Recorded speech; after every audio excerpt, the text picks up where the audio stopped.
दिल्ली के Lutyens zone में जहां भारत के सबसे ताकतवर लोग बसते हैं, वहां एक ऐतिहासिक सौदा होने जा रहा है और ये सौदा कई सौ करोड़ों में होने वाला है। लेकिन इस सौदे के साथ एक बड़ा सवाल भी है, वो ये कि लुटियंस जोन जैसी जगह पर प्रॉपर्टी होना अपने आप में एक बहुत बड़ी बात है, क्योंकि इस जगह पर इंच इंच भर की जो वैल्यू है वो बहुत ज्यादा है।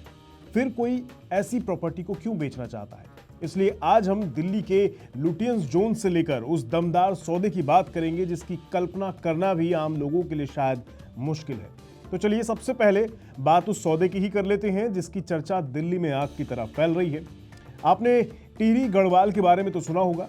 ये 1358 से चले आ रहे गढ़वाल राज्य की रियासत से जुड़ा हुआ है। टिहरी गढ़वाल का शासन 1815 में यानी अब से करीब 200 साल से ज्यादा समय पहले स्थापित हुआ था। दरअसल गढ़वाल रियासत पर 1803 में गोरखाओं का कब्जा हो गया था। तब 1815 में राजा सुदर्शन शाह ने ब्रिटिश सियासत से गोरखाओं को हराया और 30 दिसंबर 1815 को टिहरी को राजधानी बनाया और तब से ये टिहरी रियासत के नाम से जानी जाने लगी, जो 1815 से 1949 तक चली, यानी देश की आजादी तक। आज उसी टिहरी गढ़वाल के महाराजा अपना शाही बंगला बेचने जा रहे हैं। तो ये कोई आम बंगला नहीं है जिसकी बिक्री होने जा रही है, ये एक राजशाही विरासत है जिसकी कीमत लगाना लगभग नामुमकिन है, लेकिन फिर भी ये बिक रहा है। तो कितनी कीमत है इस विरासत की, चलिए बताते हैं आपको। पहले ये समझते हैं कि ये सौदा आखिर कितना बड़ा है।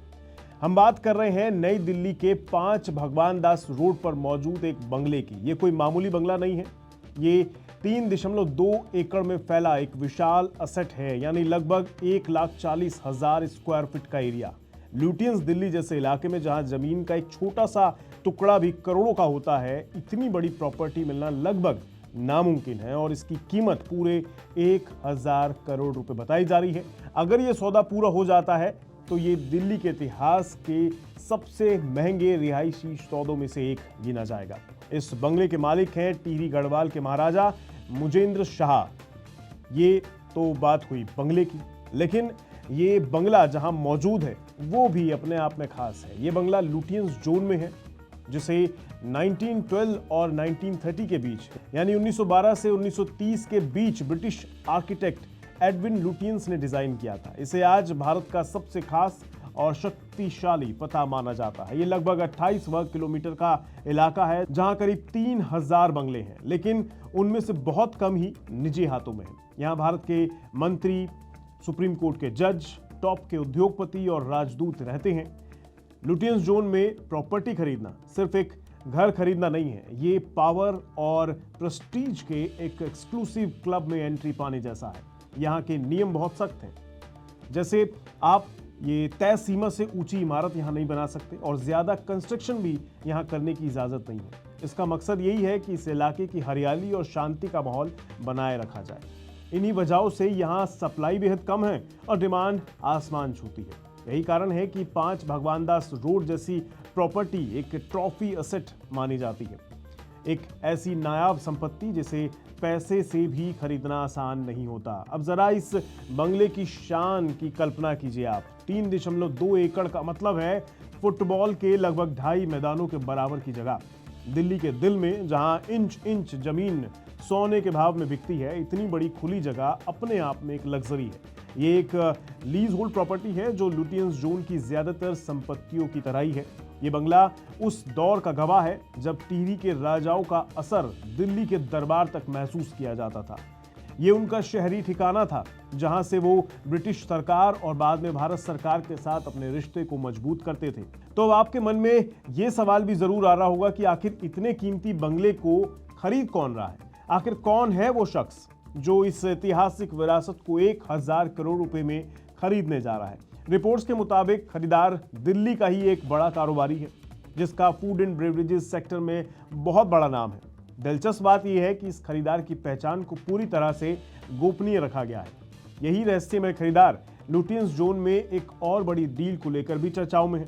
भारत के पहले प्रधानमंत्री जवाहरलाल नेहरू के पूर्व आवास की खरीदारी को लेकर, जिसकी कीमत 1100 करोड़ रुपए से ज्यादा की बताई जा रही है। ये दिखाता है कि ये कोई आम निवेशक नहीं है, बल्कि एक ऐसा अरबपति है जो दिल्ली के सबसे प्रतिष्ठित पतों को अपने कलेक्शन में शामिल कर रहा है। खरीदार की ओर से एक बड़ी लॉ फर्म ने एक पब्लिक नोटिस भी जारी किया है, जिसमें प्रॉपर्टी के टाइटल पर किसी भी दावे या आपत्ति को मांगा गया है। ये इस बात का साफ संकेत है कि सौदा अपने आखिरी चरण में है। तो चलिए अब आते हैं उस 1000 करोड़ के सवाल पर। आखिर क्यों बिक रहा है ये कीमती बंगला, ये प्रॉपर्टी क्यों बेची जा रही है? क्या शाही परिवार किसी आर्थिक संकट से गुजर रहा है?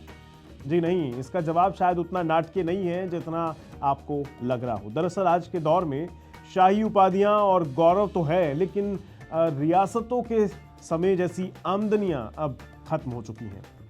5 भगवान दास रोड जैसे विशाल बंगले का रखरखाव अपने आप में एक बहुत ही खर्चीला काम है। इसकी सुरक्षा, मरम्मत, स्टाफ और टैक्स ही सालाना करोड़ों रुपए का खर्च इसमें बैठ जाता है। और एक ऐसी संपत्ति को संभालना जिसका आप व्यावसायिक इस्तेमाल नहीं कर सकते, आर्थिक रूप से एक बोझ बन जाता है। इसलिए इस बिक्री को एक रणनीतिक फैसले के तौर पर देखा जा रहा है।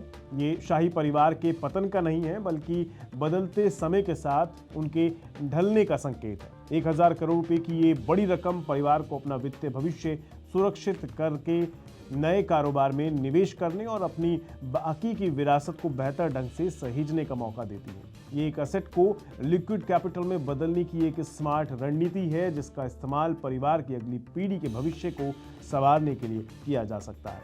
अब एक सवाल आपसे, आपकी इस बारे में क्या राय है? क्या शाही परिवार को अपनी ऐतिहासिक विरासत को बेचकर आर्थिक रूप से मजबूत होना चाहिए, या उन्हें हर कीमत पर इन विरासतों को सहेज कर रखना चाहिए, भले ही ये एक बोझ ही क्यों ना बन जाए?